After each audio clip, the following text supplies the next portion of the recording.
ये भेद ज्ञान बहुत मुश्किल है, बहुत मुश्किल। क्योंकि जब विकल्पों का जाल आकुलता खड़ी होती है चित्त में, तो ये मैं नहीं हूँ, इसका करता धरता मैं नहीं हूँ, ये मकान दुकान मेरे नहीं है, ये मेरे सुख के कारण नहीं है, वो एकदम सब फिसल जाता है। समझ में आया कि नहीं आया? अब वो आचार्य कहते हैं कि बस इसलिए संसारी जीव यहाँ से भाग कर त्याग व्रत की ओर बढ़ जाता है। क्योंकि त्याग व्रत में कुछ नहीं करना। भाई आज मुझे भोजन नहीं करना, आज मैंने भोजन का त्याग कर दिया तो बात खत्म हो गई। अब दिन भर भोजन खत्म हो गई, बाबा भोजन नहीं करना। लेकिन मैं भोजन करने वाला नहीं हूँ। समझ में आया कि नहीं आया? ये शरीर संयोग आदि मेरे नहीं है, ये बात अंदर में भेद ज्ञान करना, निर्णय करके रखना, प्रतीति में बनाए रखना बहुत कठिन है। इसलिए आचार्य कहते हैं कि तुम घर गृहस्थी छोड़कर मुनि तो बन सकते हो, वो कोई बड़ी बात नहीं है, लेकिन ये भेद ज्ञान करना बहुत बड़ी बात है। ये उपाधि का निर्णय रखना बहुत बड़ी बात है। देखो, आत्मा ज्ञान स्वभावी है, जानने देखने वाला है, शरीर जड़ है, पुद्गल है, स्पर्श रस गंध वर्ण से बना हुआ है। ये भेद ज्ञान किसको नहीं आता है? ये बात किसको समझ में नहीं आती? सबको समझ में आती है। भाई हमने आपको ज्ञान स्वभावी आत्मा की बात कराई, तो आपको ज्ञान स्वभावी आत्मा परिचय में आया कि नहीं? अनुभव में आया कि नहीं? आ गया ना साहब? बिल्कुल जान देख रहा हूँ। ये माइक जान देख नहीं रहा है, ये उंगली जान देख नहीं रही है, ये चेहरा जान देख नहीं रहा है, ये आँखें नहीं जान देख रही हैं। अनुभव करने वाला, फीलिंग करने वाला, विचार करने वाला कोई अंदर अलग बैठा हुआ है, ये कौन नहीं जानता? सबको समझ में आती है बात, बिल्कुल ठीक कहते हैं। और ये शरीर आदि का अपन नहीं है, ये सब यहीं पड़ा रह जाएगा, ये किसको समझ में नहीं आता? तो फिर हमारी प्रॉब्लम क्या है? फिर हमें वेद ज्ञान हो तो गया।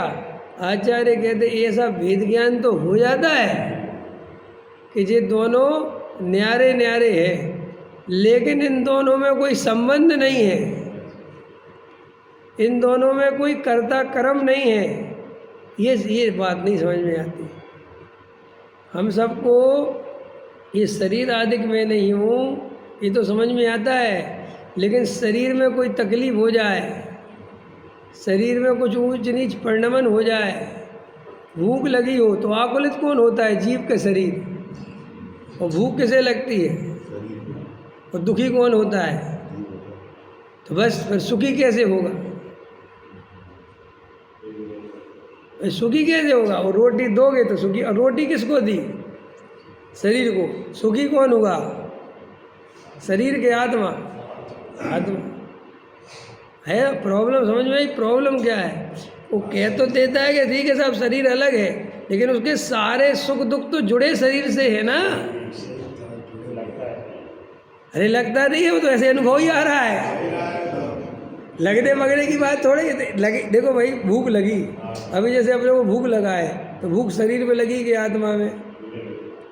बोलो साहब, भूख किसको लग सकती है? आत्मा को तो भूख लग, क्योंकि आत्मा तो भाई आमूर्तिक है, उसमें भूख तो लग नहीं सकती। तो भूख किसे लगी? शरीर को। जाना किसने कि भूख लगी? आत्मा ने। लेकिन इसके बीच में एक चीज़ और है जो भूल जाते हो। आत्मा ने जाना भी, और साथ में भूख लगने के कारण दुख जो पैदा हुआ वो भी आत्मा में हुआ। दुख पुद्गल में नहीं होता, सुख दुख की अनुभूति पुद्गल में नहीं होती।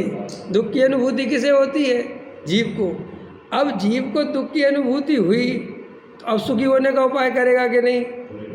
ज्ञान आत्मा में है ना, ज्ञान तो है। हाँ, ज्ञान आत्मा में, तो आत्मा ही तो जाने का। हमारा वही तो कह रहे हैं, वो जानने की प्रॉब्लम नहीं है। अभी प्रॉब्लम क्या है वो समझो। प्रॉब्लम ये है हम सबकी कि हमने जान तो लिया कि हम जानने वाले, लेकिन जानने वाले अकेले के साथ जानने वाला नहीं, दुख भी तो है कि भाई अब भोजन तो दो।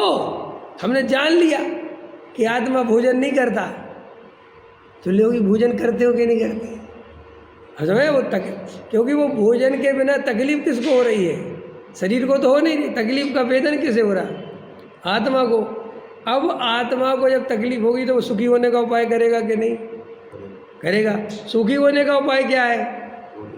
रोटी का।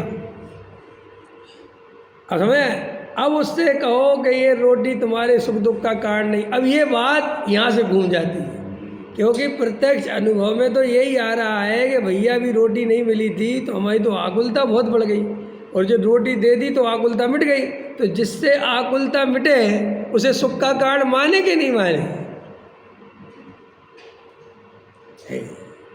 ये विज्ञान है, वस्तु सब समझना चाहिए। अपन बहुत जल्दी बोलते आत्मा रोटी नहीं खाता, अभी समझो पहले कब नहीं खाता वो बाद में बताएंगे। इसलिए लोगों के साथ क्या हो रहा, तत्व समझते जा रहे हैं, स्वाध्याय करते जा रहे हैं, स्वरूप समझते जा रहे हैं, लेकिन पर द्रव्य से रस नहीं टूट रहा, एकत्व नहीं टूट रहा, ममत्व नहीं टूट रहा, कर्तृत्व नहीं टूट रहा।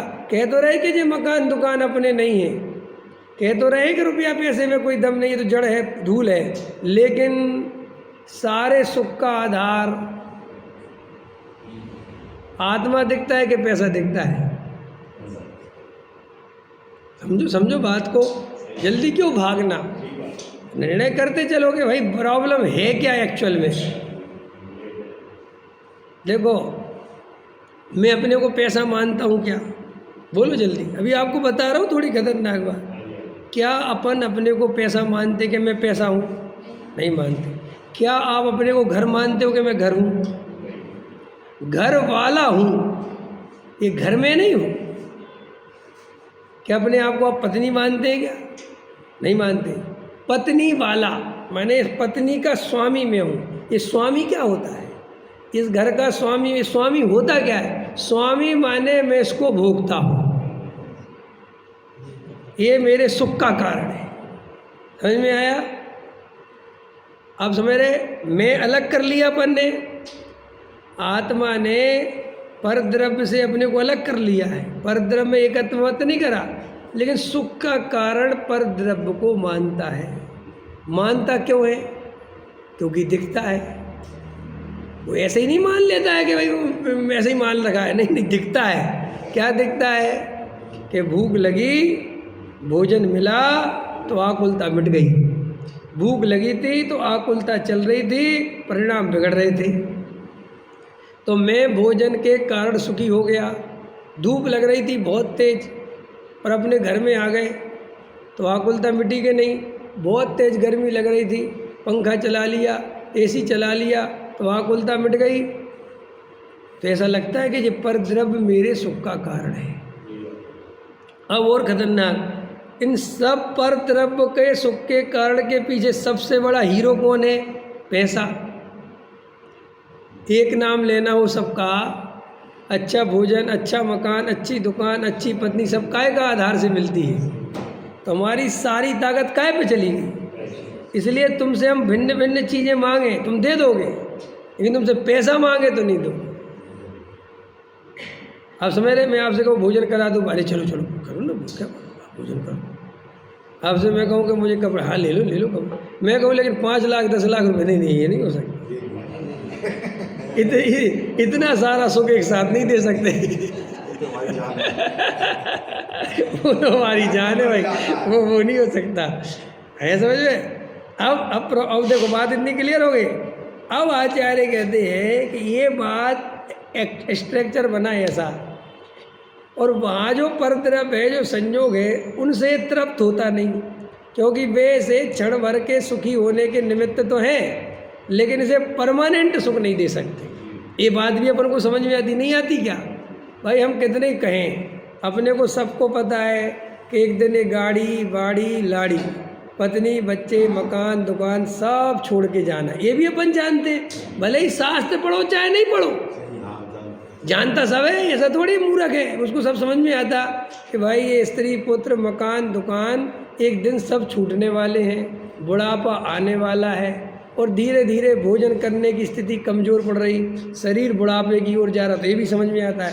तो ये समझ में आता है तो धर्म की ओर भागता है कि भैया थोड़ा मंदिर चलो, पूजा पाठ करो, भगवान की भी सुनो, स्वाध्याय भी करो। अब स्वाध्याय में ये बराबर सुनता है कि परद्रव्य अपना नहीं, परद्रव्य ये भी सुन लेता है, बराबर सही कह रहे हैं, कोई अपना नहीं, वास्तव में अपना नहीं, सच्ची बात है, परद्रव्य अपना हो ही नहीं सकता। ये बात हमें झूठी नहीं, अंदर से जमती है, ऐसा थोड़ी है, जमती है। फिर प्रॉब्लम क्या आती है? बिना उसके काम नहीं चलते। बस प्रॉब्लम ये आती है कि आप कह तो देते हो कि ये अलग है, लेकिन जैसे ही हम बाहर निकलते हो जो सुख चाहिए वो हमें आत्मा में से नहीं मिलता, वो हमें सुख परद्रव्य में से मिलता है। अब हम परद्रव्य को परद्रव्य जान के करें क्या? आई समझ? प्रॉब्लम ये है बस।